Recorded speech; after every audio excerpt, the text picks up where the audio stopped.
एक दिन देवी सती ने भगवान शिव को भक्ति भाव से नमस्कार किया और कहने लगी, हे देवादिदेव महादेव कल्याण सागर, आप सभी की रक्षा करते हैं। हे भगवान, मुझ पर भी अपनी कृपा दृष्टि कीजिए। प्रभु, आप परम पुरुष और सबके स्वामी हैं। आप रजोगुण, तमोगुण और सत्वगुण से दूर हैं। आपको पति रूप में पाकर मेरा जन्म सफल हो गया। हे करुणा निधान, आपने मुझे हर प्रकार का सुख दिया है तथा मेरी हर इच्छा को पूरा किया है, परंतु अब मेरा मन तत्वों की खोज करता है। मैं उस परम तत्व का ज्ञान प्राप्त करना चाहती हूँ जो सभी को सुख प्रदान करने वाला है, जिसे पाकर जीव संसार के दुखों और मोह माया से मुक्त हो जाता है और उसका उद्धार हो जाता है। प्रभु, मुझ पर कृपा कर आप मेरा ज्ञान वर्धन करें। इस प्रकार आदि शक्ति देवी सती ने जीवों के उद्धार के लिए भगवान शिव से प्रश्न किया। उस प्रश्न को सुनकर महान योगी, सबके स्वामी भगवान शिव प्रसन्नता पूर्वक बोले, हे देवी, हे दक्ष नंदिनी, मैं तुम्हें उस अमृतमयी कथा को सुनाता हूँ जिसे सुनकर मनुष्य संसार के बंधनों से मुक्त हो जाता है।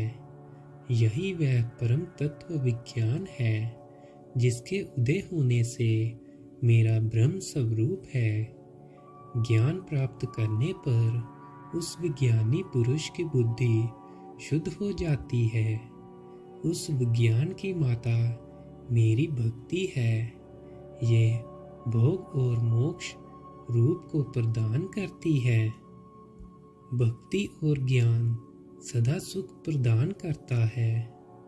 भक्ति के बिना ज्ञान और ज्ञान के बिना भक्ति की प्राप्ति नहीं होती है।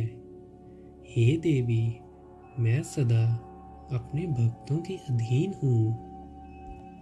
भक्ति दो प्रकार की होती है, सगुण और निर्गुण। शास्त्रों से प्रेरित और हृदय के सहज प्रेम से प्रेरित भक्ति श्रेष्ठ होती है, परंतु किसी वस्तु की कामना स्वरूप की गई भक्ति निम्न कोटि की होती है। यहाँ महादेव जी कहते हैं कि हमें भक्ति किसी कामना की पूर्ति के लिए नहीं करनी चाहिए। भक्ति तो प्रभु से प्रेम का प्रतीक होती है। इसमें कोई भी स्वार्थ नहीं होना चाहिए। अगर भक्त अपने किसी कार्य को पूर्ण करवाने के लिए भक्ति करता है तो वह भक्ति निम्न कोटि की होती है। यह भक्ति एक व्यापार की तरह ही है जिसमें भक्त प्रभु की भक्ति के लिए समय निकालता है और बदले में कुछ लेना चाहता है।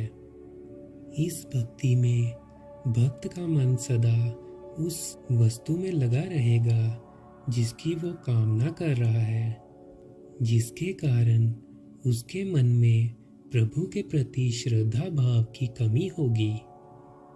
ये तो प्रभु से बिना प्रेम की भक्ति है। भक्ति में तो सिर्फ प्रभु के लिए प्रेम और श्रद्धा ही चाहिए। इसके अतिरिक्त सब कुछ व्यर्थ है। हे प्रिय, मुनियों ने सगुना और निर्गुणा नामक दोनों भक्तियों के दोनों भेद बताए हैं। श्रवण, कीर्तन, स्मरण, सेवन, दास्य, अर्चन, वंदन, सख्य और आत्मसमर्पण ही भक्ति के अंग माने जाते हैं। जो एक स्थान पर स्थिरता पूर्वक बैठकर तन मन को एकाग्रचित करके मेरी कथा और कीर्तन को प्रतिदिन सुनता है, इसे श्रवण कहा जाता है। जो अपने हृदय में मेरे दिव्य जन्म कर्मों का चिंतन करता है और उसका अपनी वाणी से उच्चारण करता है, इसे भजन रूप में गाना ही कीर्तन कहा जाता है। मेरा स्वरूप को नित्य अपने आसपास हर वस्तु में तलाश कर मुझे सर्वत्र व्यापक मानना तथा सदैव मेरा चिंतन करना ही स्मरण है। सूर्य निकलने से लेकर रात्रि तक हृदय और इंद्रियों से निरंतर मेरी सेवा करना ही सेवन कहा जाता है।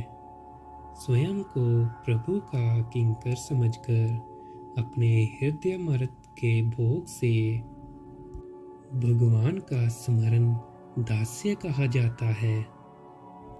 अपने धन और वैभव के अनुसार 16 उपचारों के द्वारा मनुष्य द्वारा की गई मेरी पूजा अर्चना कहलाती है।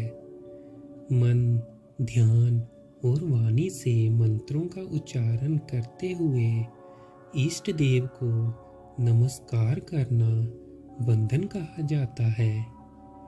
ईश्वर द्वारा किए गए फैसले को अपना हित समझकर उसे सदैव मंगल मानना ही सख्य है। मनुष्य के पास जो भी वस्तु है वह भगवान की प्रसन्नता के लिए उनके चरणों में अर्पण कर उन्हें समर्पित कर देना ही आत्मसमर्पण कहलाता है। भक्ति के ये 9 अंग भोग और मोक्ष प्रदान करने वाले हैं। ये सभी ज्ञान के साधन मुझे प्रिय हैं। मेरी सांगोपांग भक्ति ज्ञान और वैराग्य को जन्म देती है। इससे सभी अभीष्ट फलों की प्राप्ति होती है। मुझे मेरे भक्त बहुत प्यारे हैं। तीनों लोकों और चारों युगों में भक्ति के समान दूसरा कोई भी सुखदायक मार्ग नहीं है। कलयुग में जब ज्ञान और वैराग्य का ह्रास हो जाएगा, तब भी भक्ति ही शुभ फल प्रदान करने वाली होगी।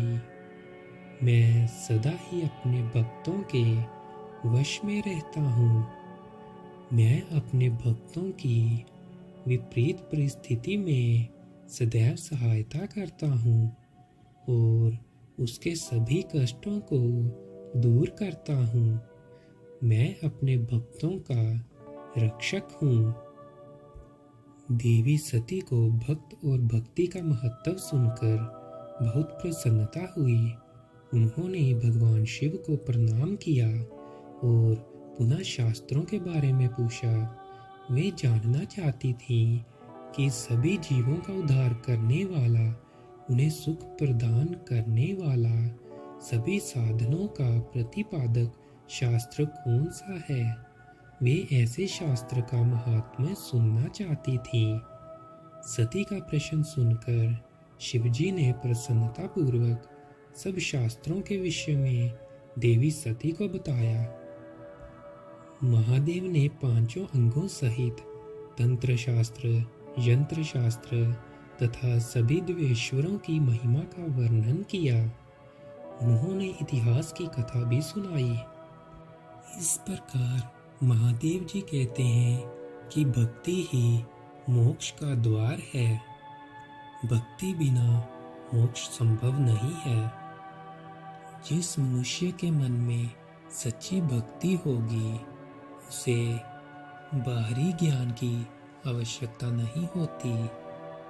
उसे सारा ज्ञान उसके अंदर से ही प्रकट हो जाएगा। भक्ति ही ज्ञान और मोक्ष की जड़ है। अगर भक्ति नहीं तो ज्ञान और मोक्ष नहीं मिल सकते। अभी हमें सबसे पहले स्वयं की खोज करनी होगी कि हम किस प्रकार की भक्ति कर रहे हैं। क्या वो किसी कामना को लेकर है या फिर सच्ची श्रद्धा और प्रेममय भक्ति है। तो दोस्तों, इस वीडियो में इतना ही। और महादेव जी द्वारा बताया गया ज्ञान आपको कैसा लगा, प्लीज़ हमें कमेंट बॉक्स में ज़रूर लिखें। हर हर महादेव।